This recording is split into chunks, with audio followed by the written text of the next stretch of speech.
اس حدیث میں یہ بات مینشن ہے کہ اذا وسد الامر الى غیر اہلہ فانتظر الساعہ، جب معاملہ نااہلوں کو سپرد کر دیا جائے تو پھر قیامت کا انتظار کیجیے۔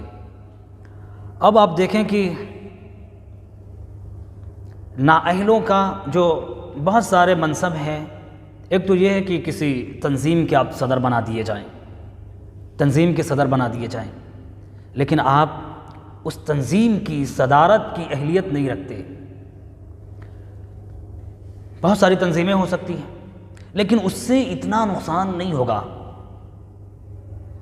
آپ کو کسی مدرسے کا محتمم بنا دیا جائے، آپ کو کسی تنظیم کا صدر بنا دیا جائے، کسی لجنہ کا سیکریٹری بنا دیا جائے، یا بہت سارے عہدے ہیں، کوئی بھی عہدہ اگر آپ کے حوالے کر دیا جائے اور کوئی منصب اگر آپ کے حوالے کر دیا جائے اور آپ اس کی اہلیت اور لیاقت نہیں رکھتے، تو پھر حضور اکرم صلی اللہ علیہ وسلم نے اس کو قیامت کی علامتوں میں شمار کیا۔ اس کی وجہ یہ ہے کہ پھر اس سے جو ماحول بنے گا وہ صرف فساد اور کرپشن کا ماحول ہوگا، اور جس چیز کے لیے یہ کمیٹی بنائی یا لجنہ بنایا گیا یا تنظیم بنائی گئی وہ اپنے مقصد میں کامیاب نہیں ہوگی، لیکن یہ اتنا زیادہ مؤثر نہیں ہوگی سماج اور معاشرے پر۔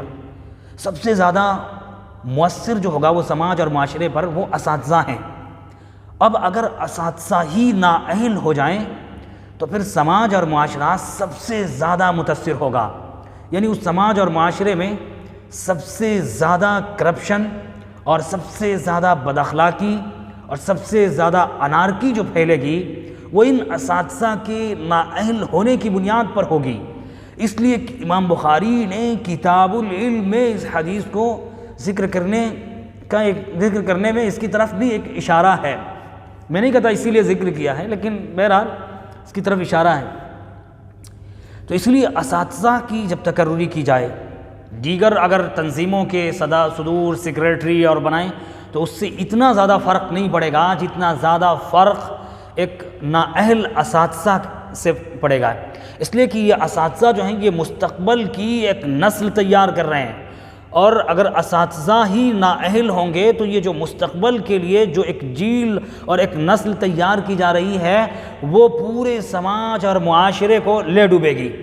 اس لیے کہ ان طالب علموں کے اندر وہ صلاحیت نہیں ہوگی کہ جو سماج اور معاشرے کی صالح بنیادوں پر تشکیل کر سکیں، اس لیے کہ وہ اساتذہ نے خود ان کو اہل نہیں بنایا اور وہ خود اس کے اہل نہیں تھے۔ اس لیے سب سے زیادہ جس چیز پر زور ہے وہ یہی ہے کہ اساتذہ اہل ہوں۔ اس لیے کہ حضور اکرم صلی اللہ علیہ وسلم نے فرمایا بعثت معلما، معلوم یہ ہوا کہ معلم کا مقام سب سے زیادہ اہم اور سب سے زیادہ اعظم ہے۔ اب اس اہم منصب پر اگر کوئی نااہل بیٹھ جائے تو اس کا مطلب یہ ہوا کہ سب سے زیادہ نقصان اسی سے پہنچے گا، سب سے زیادہ جو نقصان پہنچے گا وہ اسی سے پہنچے گا۔ یہی وجہ ہے کہ انور شاہ کشمیری نے اس حدیث کی تشریح میں 3 واقعات ذکر کیے، اور تینوں واقعات وہ ہیں جس سے معلوم یہ ہوتا ہے کہ اساتذہ کو نااہل نہیں ہونا چاہیے۔ اس لیے انور شاہ کشمیری نے سب سے زیادہ زور اسی پر دیا۔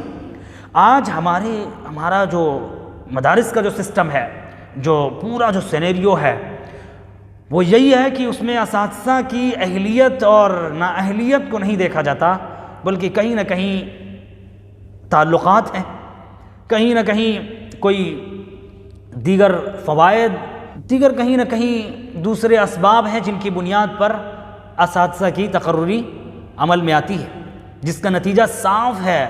بلکہ ایسے طلباء اب پیدا ہی نہیں ہو رہے ہیں کہ جن کے اندر استعداد ہو اور جن کے اندر صلاحیت ہو۔ اس کی اصل وجہ یہ نہیں ہے کہ طلباء کی کمی ہے۔ آج سب سے زیادہ اساتذہ صرف بلیم کرتے ہیں کس کو؟ طلباء کو، اور دیگر تمام حضرات بھی بلیم کرتے ہیں طلباء کو۔ حالانکہ میں یہ نہیں سمجھتا کہ صرف طلباء کی اس میں کمی ہے، بلکہ میں سمجھتا ہوں کہ اس سے کہیں زیادہ اساتذہ کی کمی ہے۔